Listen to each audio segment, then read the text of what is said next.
แรงเนี่ยห่วงเอาไว้สิไปใส่ก็บ่ได้เมียห่วงไว้ตอนเฮามีแฮวาดก่อนสลากำลังวังสาเปลี่ยนแปลงไฟมาเหลือใจแข็งมีเงินแต่แข็งบ่มีเหลือใจเจ้าของกินเหล้าบองยาเปิดหลายขวดนั่งกัดแถวอยู่ปวดดื่มเหล้าหลายขวดแห้งยังบ่มีดื่มเหล้าบองยาแห้งพาให้นอนหลับดีบ่คึกบ่คักจ้าดีผิดอีลีโอ้ยบ่เข้มแข็งอยากไปใส่เมียปล่อยให้ไปบ่ห่วงห้ามไปแต่เช้าจนค่ำเมียบ่นำว่าเบิดแหงแนมเห็นผู้สาวขาวว่าบวบแก้มแดงสะอ่อนเดลาคำแพงแต่แห้งไปหาบ่มี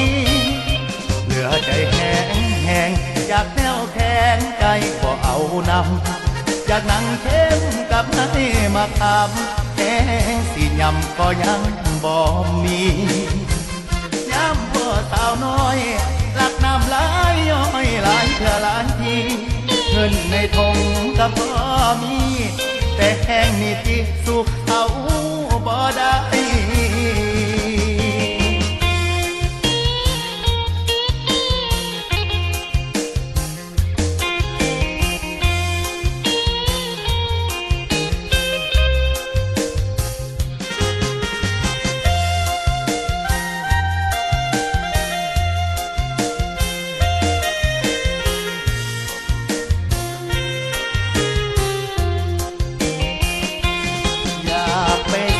เมียปล่อยให้ไปบ่ห่วงห้ามไปแต่เช้าจนค่ำเมียบ่นำหูว่าเบิดแหงแนมเห็นผู้สาวขาวว่าบวบแก้มแดงสะอ่อนเดลาคำแพงแต่แห้งไปหาบ่มีเหลือใจแห้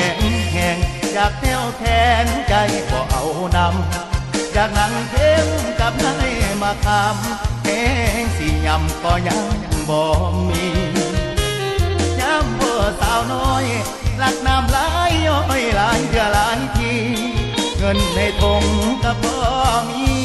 แต่แห้งนี่ที่สุขเขาบ่ได้